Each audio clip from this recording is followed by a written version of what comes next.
microphone rock, niggas. Turn me up a little. Yeah. For my microphone rock, niggas. My microphone rock. Yo, my microphone rock. Yo, who got the mic? It's time to recite. Get the crowd hype, blow their minds, pop a freak, Lisa down. Who got the mic? It's time to get wild, light it up. Shalom, Israel. In this lesson, I'm going to be covering the Omer Count. This is the day when the wave sheaf offering is to be presented before the Most High, and we begin the count to the Feast of Shabuot or Pentecost. This topic has been a touchy topic for many sincere Torah observant Israelites. There's been much debate on this topic in the past, and through the Spirit of the Most High, I aim to bring clarity and understanding on this topic.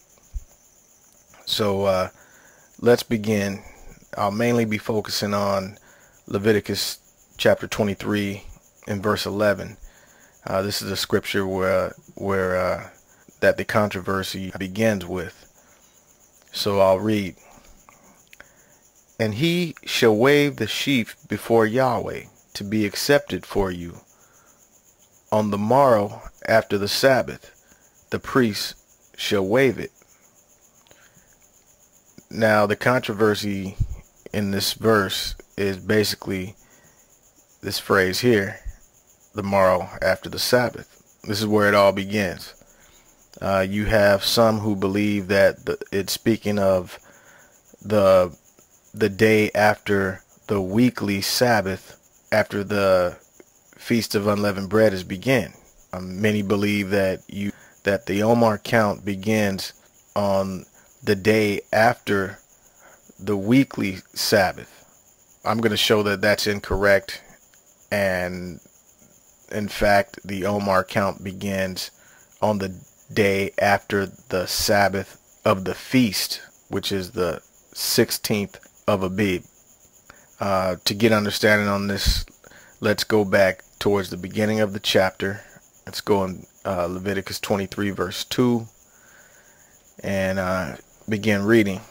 It says, Speak unto the children of Israel, and say unto them concerning the feast of Yahweh, which ye shall proclaim to be holy convocations. Even these are my feasts. Verse 3. 6 days shall work be done, but the seventh day is a Sabbath of rest and holy convocation. Ye shall do no work therein. It is a Sabbath of Yahweh in all your dwellings. Okay, so in verse 3, the Most High deals with the weekly Sabbaths. He gives the commands, the law on the weekly Sabbaths. Now in verse 4, he says, These are the feast of Yahweh, even holy convocations. So just like these weekly Sabbaths are holy convocations that he's dealt with already in verse 3, he goes into the feast of the Most High, which he says are also holy convocations. But he says, These are the feast of Yahweh, even holy convocations, which ye shall proclaim in their seasons. Alright, so these particular holy convocations and feasts are to be proclaimed in their seasons. Then he begins with the Passover. Verse 5, In the 14th day of the first month at even is Yahweh's Passover. And on the 15th day of the same month is the Feast of Unleavened Bread unto Yahweh. 7 days ye must eat unleavened bread. Now many confuse the 14th day of the Passover as being the day when they actually, as being a Sabbath, or the day when they actually have their Passover meal. They confuse this with the 15th day. But in fact, the 15th day is the day when which it's a Sabbath. And I'll just let the scripture interpret scripture. I'll read it again. And on the 15th day of the month is the Feast of Unleavened Bread unto Yahweh. 7 days you must eat unleavened bread. In the first day ye shall have a holy convocation. Ye shall do no servile work therein. Now this first day is the 15th of the month. On this day, this is what's known as a Sabbath or a high Sabbath for the Feast of Unleavened Bread. It's the 15th of Abib. On the 14th day, the Passover lambs are slaughtered and roasted. But on the 15th day is the Sabbath, and it begins at evening. And this is when many people have their Seder meal. I'll read on.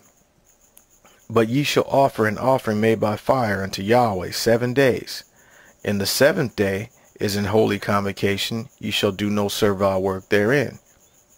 This is the second Sabbath that comes in its season, pursuant to Leviticus 23 verse 4. Alright, so the first Sabbath, and these are yearly Sabbaths, they're annual Sabbaths. The first Sabbath is the first day of the Feast of Unleavened Bread.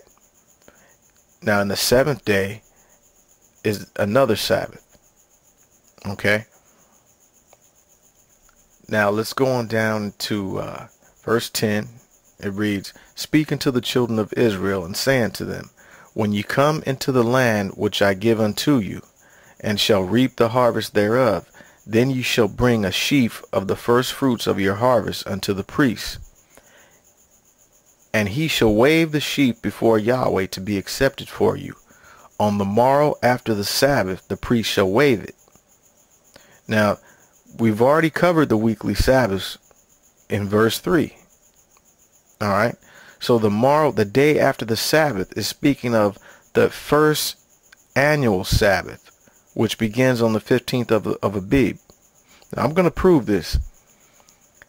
So it says, On the morrow after the Sabbath, the priest shall wave it, and ye shall offer that day, when ye wave the sheaf, and he lamb without blemish of the first year, for a burnt offering unto Yahweh. Let's go on down to verse 15. It says, And ye shall count unto you from the morrow after the Sabbath, from the day that ye brought the sheaf of the wave offering, 7 Sabbaths shall be complete. Now many people make the mistake of assuming that a Sabbath is only a weekly Sabbath, from the first day to the 7th day of the week, of the regular week that is governed by the sun, by the rising and setting of the sun. When in fact,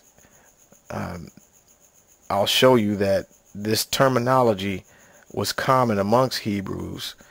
Let's go to Luke chapter 23, because you can see where the same wording is used to describe the Sabbath, and many people, especially Christians, have made the mistake of assuming that this is a 7th-day weekly Sabbath that's being spoken of in Luke 23 verse 52. And I'll read, This man went unto Pilate and begged for the body of Yeshua. And he took it down and wrapped it in linen, and laid it in a sepulchre that was hewn in stone, wherein never man before was laid. And that day was the preparation, and the Sabbath drew on. Now, we know that this couldn't have been the weekly Sabbath, because if the Mashiach was already dead, he was supposed to be dead and in the tomb for 3 days and 3 nights. All right. So if that was a weekly Sabbath, he couldn't have rose on the same day. All right. Verse 55. And the women also which came with him from Galilee followed after, and beheld the sepulchre, and how the body was laid. And they returned and prepared spices and ointments, and rested the Sabbath day according to the commandment. All right. So that's the Sabbath day that they rested on according to the commandment. Now let's find out exactly what day this was. When did this occur? Let's go to John chapter 19 verse 31. It reads, And the Jews therefore, because it was the preparation that the body should not remain upon the cross or the stake on the Sabbath day, for that Sabbath day was an high day, besought Pilate that their legs might be broken and that they might be taken away.